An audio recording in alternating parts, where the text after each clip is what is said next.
बुद्धिमान व्यक्ति ये 7 बातें किसी को नहीं बताते। आज मैं आपको जो बताने जा रहा हूँ वो भगवान बुद्ध के अनुसार 7 ऐसी बातें जो किसी को नहीं बताना चाहिए। ये 7 बातें आपके जीवन में बेहद जरूरी है। हम हर कोई बात सबको बता देते हैं और इससे क्या नुकसान होता है ये हम कभी नहीं सोचते हैं। लेकिन जीवन बड़ा कठिन है और इस दुनिया में अच्छे से जीना है तो हर किसी को हर कोई बात नहीं बताना चाहिए, क्योंकि सबका जीवन में जैसे भला सोचने वाला वैसे बुरा सोचने वाला इंसान भी है। हम सबके घरों में कुछ न कुछ जरूरी बातें होते रहते हैं, जैसे माता पिता से बातें, अपने पत्नी से बातें, अपने बच्चों से बातें, अपने भाई बहन से बातें और घर की जो भी बातें होती है वह बात घर अपने परिवार के बीच ही रहना चाहिए। क्योंकि घर की बात जैसा पैसे की बात, कोई भी सुख दुख की बात, कोई झगड़े की बात अपने परिवार के अंदर ही रहना चाहिए। अगर ये सब बातें बाहर किसी को भी पता चलता है वह व्यक्ति इसका बड़ा फायदा उठा सकता है। इसलिए हमेशा याद रहे कि घर की बात किसी को नहीं बताना चाहिए। कौन कौन सी बातें जो किसी को नहीं बताना चाहिए, चलिए जानते हैं विस्तार से। एक बात जो लगभग सभी ने बचपन से सुनते आ रहे होंगे कि धीरे बोलो कोई सुन ना ले। ये बात हम सबके कानों में पड़ी होगी, जरूर पड़ी होगी और हमारे मुंह से भी निकली होगी। लेकिन सोचने वाली बात यह है कि ये सब कब कब हमारे मुंह से निकलता है और कब कब हमारे कानों में आता है। क्योंकि ऐसी कुछ कम ही बात गुप्त राज की बात होती है जो हमारे दूसरों की कानों में पड़ने नहीं देना चाहिए। अक्सर परिवार में अशांति का कारण हम खुद ही होते हैं। हम इस बात को देख पाएं भले ना देख पाएं, पर ये अटल सत्य है। क्योंकि जाने अनजाने में मूर्खता भी हम खुद ही अपनी उन बातों को दूसरे को बताकर कर देते हैं जो हमें कभी भी नहीं बताना चाहिए। और वही जो जाने अनजाने में हमने किसी दूसरे को, सामने वाले को बता देते हैं, वह हमारे दुख के कारण बन जाता है। वही हमारे झगड़े का कारण बन जाता है और फिर बाद में हमें पछतावा होता है कि मुझे यह बात किसी को नहीं बताना चाहिए था। मेरी गलती की वजह से मैंने न जाने अनजाने में ये बात सभी को बता दिया। इसलिए आज की जो भगवान बुद्ध की कहानी में आपको सुनाने वाला हूँ, उसे सुनने के बाद आपको 7 ऐसी बातें पता चलेगा जो आपको कभी किसी को नहीं बताना है। ये 7 बात जो किसी को नहीं बताना है। क्यों नहीं बताना है, इसके पीछे का तर्क भी हम आपको बताएंगे। और इन 7 बातों के अलावा अगर आपको लगता है कि कोई ऐसी बात है जो इस कहानी में छूट गई है या नहीं बता पाए, तो आप कमेंट में ज़रूर पूछिएगा या बता दीजिएगा। तो चलिए शुरू करते हैं आज की कहानी। एक समय की बात है, एक नगर में मिंकू नाम का एक लड़का रहता था। वह लड़का बहुत ही गरीब परिवार से था। कुछ पैसा नहीं था उसके पास। 2 वक्त की दाल रोटी भी बड़ी मुश्किल से उसके नसीब होता था। वह लड़का किसी काम की तलाश में दिन रात खोज करने के बाद में भी उसे कोई काम नहीं मिल रहा था। फिर वह लड़का अपने पत्नी के सामने अपनी सारी परेशानियां, सारी समस्या बता दी। उसने अपनी पत्नी को कहा कि मैं जिस जगह भी काम मांगने के लिए जाता हूं तो हर कोई मुझे ये कहकर काम नहीं देता है कि हमारे यहाँ कोई काम की जगह खाली नहीं है। मैं बहुत ढूंढा फिर भी मुझे कोई काम नहीं मिल रहा है। मैं काम की तलाश करते करते थक चुका हूँ। मुझे समझ नहीं आ रहा है कि मैं तुम लोगों का पेट कैसे पालूं, परिवार कैसे चलेगी, अपने बच्चे को कैसे बड़ा करूंगा, और ये चिंता मुझे दिन रात खाए जा रहे हैं। ये सुनकर उसकी पत्नी ने कहा कि तुम एक आदमी के पास सिर्फ एक बार ही काम मांगने के लिए जाते हो, और जब वह काम नहीं देता है तो तुम दोबारा जाते तक नहीं। अगर उनसे काम लेना है तो तुम्हें हमदर्दी जतानी होगी, तुम्हें उनसे हमदर्दी हासिल करनी होगी, अपनी गरीबी दिखानी होगी, ताकि वह लोग तुम्हारी मजबूरी देखकर तुम्हें काम पर रख लें। इसलिए शर्म मत करो और उन्हें अपनी मजबूरी बताओ, अपनी गरीबी बताओ, और इसी उपाय से तुम काम पा सकते हो। उसकी पत्नी की बात पिंकू की मस्तिष्क में बैठ गई और अगले दिन वह काम मांगने के लिए उसी सेठ के पास जा पहुंचा जहां वह पिछले दिन काम मांगने के लिए गया था। लेकिन इस बार उसने हाथ जोड़कर उस सेठ से प्रार्थना की, उससे विनती की कि मैं बहुत गरीब हूँ और मेरा परिवार भूखा है, मेरे 2 छोटे छोटे बच्चे हैं, मुझे काम की बहुत ज़रूरत है। वो जो कुछ भी पैसा देंगे वह उससे ही संतुष्ट हो जाएगा, पर कृपया करके मुझे अपने यहाँ काम पर रख लें। उसकी ये हालत देखकर उस सेठ ने उसे अपने पास काम पे रख लिया। वह रोज वहाँ पर काम पर जाने लगा। अंदर ही अंदर वह बहुत खुश तो था कि उसे काम तो मिला, लेकिन उसे तनख्वाह दूसरों लोगों से कम मिलता था। वही काम जो दूसरे लोग करा करते थे उन्हें ज़्यादा तनख्वाह मिल रहा था और पिंकू को कम तनख्वाह मिल रहा था। जब इसके बारे में सेठ से कहा तो सेठ ने कहा कि देखो भाई, तुम्हें काम की ज़रूरत थी और मैंने तुम्हें काम दिया। मेरा धन्यवाद करने की बजाय तुम मुझसे शिकायत कर रहे हो, ये कैसी इंसानियत है। यह सुनकर पिंकू वहीं पर चुप हो गया। बात कहीं न कहीं सत्य थी। सेठ तो उसे मजबूरी के हिसाब से ही उसे काम दिया था और इसलिए वह उसे अपने अनुसार ही वेतन देता था।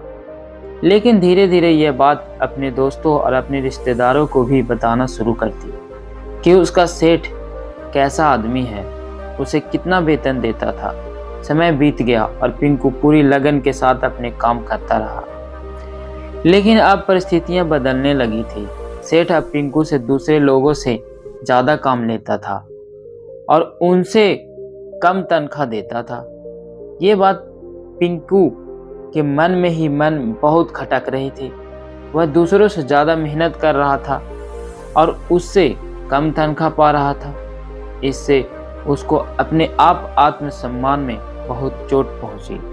अब धीरे धीरे उसका मन काम से हटने लगा। उसका मन काम में लगता ही नहीं था।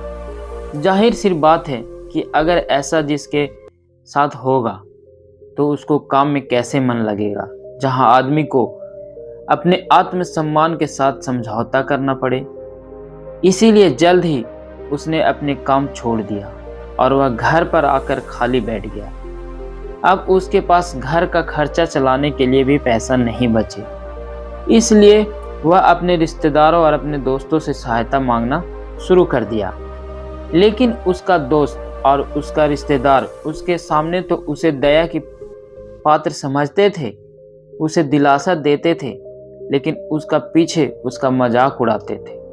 वह कहते थे कितना बेवकूफ़ है, सेठ ने इतना काम लिया और बेचारा को पैसा भी नहीं दिया।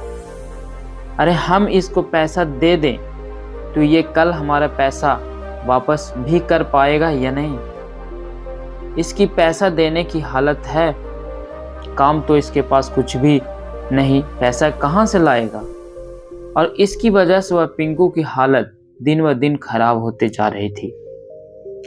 अब वह दिन रात तनाव में रह रहा था। वही दोस्त, वही रिश्तेदार जो उसके अपने होने का दिखावा करते थे और उसे भी दया का पात्र समझता था, उन्हें उसके ऊपर तरस आ रहा था। सब लोग आकर उसे ज्ञान तो बहुत देते थे, लेकिन कोई भी सहायता नहीं करता था। और अक्सर ऐसा ही होता था, ज्ञान देने वाले तो बहुत मिल जाते हैं, लेकिन मदद करने वाले, उंगली पकड़कर, हाथ पकड़कर आगे चलने वाले कितने लोग मिल जाता है। एक दिन उसे पता चला कि पड़ोस की गांव में एक बौद्ध भिक्षु आए हुए हैं जो बहुत ही ज्ञानी है। पिंकू इतना तनाव में था कि उसे कोई रास्ता ही नजर नहीं आ रहा था, इसलिए जाने अनजाने में वह बौद्ध भिक्षु के पास पहुंच जाता है। वहां जाकर सीधा बौद्ध भिक्षु के पैरों में गिरकर रोने लगता है। पिंकू रोते रोते अपनी सारी परिस्थितियां बताता है। उन्हें बताता है कि किस तरह उसके सेठ ने उसका फायदा उठाया और उसके रिश्तेदार दोस्त उसके साथ कैसा व्यवहार करते हैं। सारी बातें सुनकर बौद्ध भिक्षु ने उसे चुप कराते हुए कहा कि ये सारी समस्याएं तुम्हारी बुद्धिहीनता, तुम्हारी मूर्खता के कारण उत्पन्न हुई है। तुम्हारा अंदर विवेक होता है तो इनमें से एक भी समस्या तुम्हारे चित्त को दुखी नहीं कर सकती थी, लेकिन तुमने अपनी अविवेक के कारण, अपनी मूर्खता के कारण खुद ही अपने रास्ते में कांटे बिछा दिए हो। आज मैं तुम्हें 7 बात बता रहा हूं जो भूल कर भी किसी को मत बताना, और इन बातों का अनुसरण करते हुए तुम बाहर से मिलने वाले दुखों को तो दूर कर सकते हो जो बेवजह दुनिया की वजह से तुम्हारे अंदर पनपते हैं। सबसे पहली बात, अपनी मजबूरी।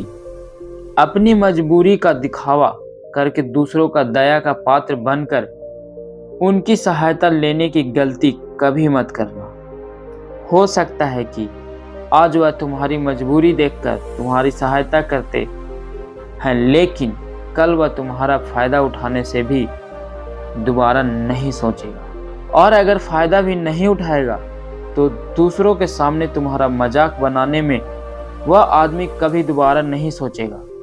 इसलिए कभी भी अपनी मजबूरी का दिखावा ना करें। अगर घर में 2 रोटी है, सूखी रोटी है, तो वही खाकर सो जाओ, लेकिन दूसरे को इसके बारे में भनक तक नहीं लगनी चाहिए। जरा आप खुद सोचो, मजबूरी बनने का क्या जरूरत होता है एक इंसान का।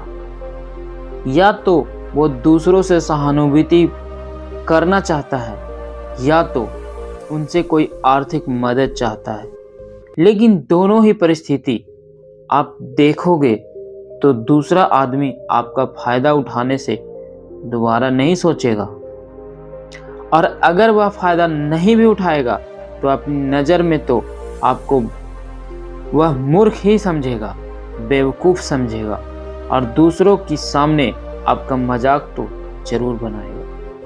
इसलिए अपनी मजबूरी के बारे में किसी को मत बताना। दूसरी बात जो किसी को भी नहीं बताना चाहिए वो है अपनी अतीत की गलतियां और भविष्य की रणनीतियां।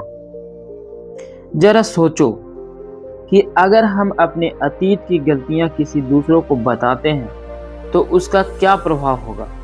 वह गलतियां ठीक तो नहीं की जा सकती, जाहिर है, तो उन्हें बताने का क्या जरूरत।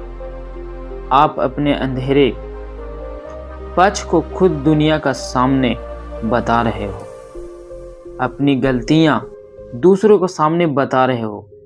इससे एक आदमी की नज़र में एक चरित्र गठित हो जाएगा और वह भविष्य में आपको हमेशा उसी नज़रों से देखेगा। इसलिए किसी भी आदमी की नज़र में अपने चरित्र गठित मत होने दो, और जरा सोचो कि आप व्यर्थ में ही अपनी भविष्य की रणनीति दूसरे के सामने बता रहे हो। जो लोग आपके काम का हिस्सा नहीं है उनके सामने अपने भविष्य की रणनीति के बारे में ढिंढोरा पीटने का कोई फायदा नहीं। वो लोग आपकी सहायता तो नहीं करेंगे, लेकिन आपकी भविष्य नीति रणनीति में बाधा जरूर बन सकते हैं।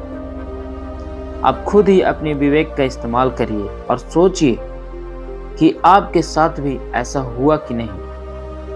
आपने अपनी भविष्य की रणनीति किसी को बताया हो और वह रणनीति कभी भी कामयाबी ना हुई हो। जरूर हुआ होगा, जरा गौर से सोचिए, याद आएगा। तीसरी बात, जो किसी को नहीं बताना चाहिए, घर की बातें।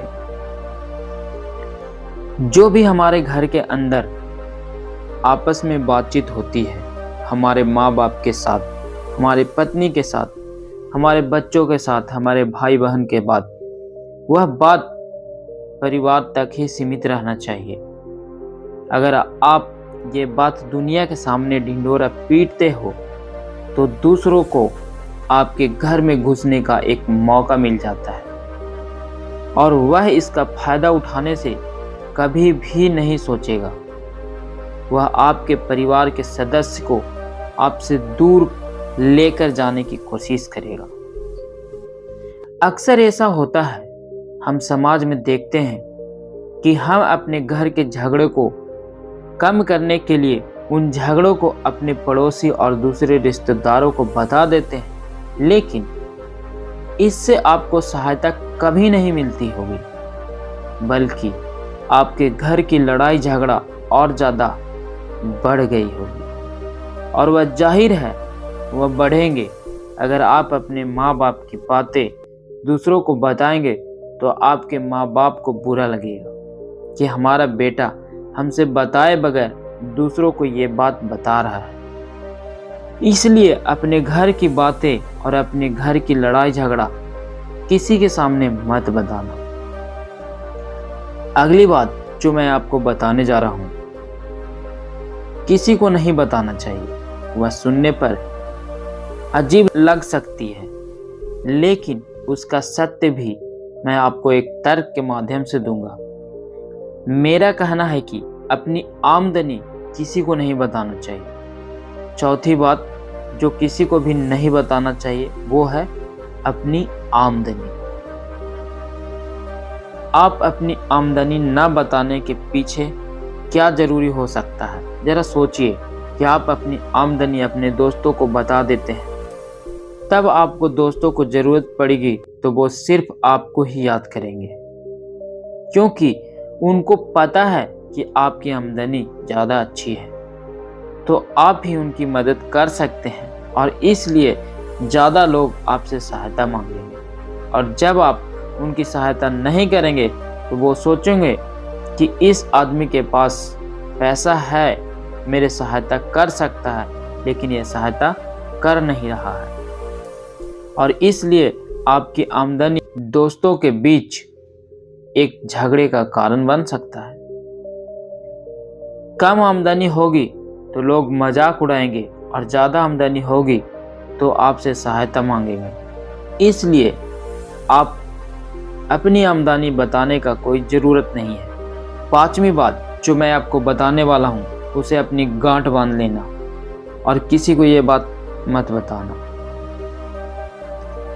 ये वो है अपनी कमजोरी और अपनी ताकत। अपनी कमजोरी और अपनी ताकत को भी किसी को नहीं बताना चाहिए।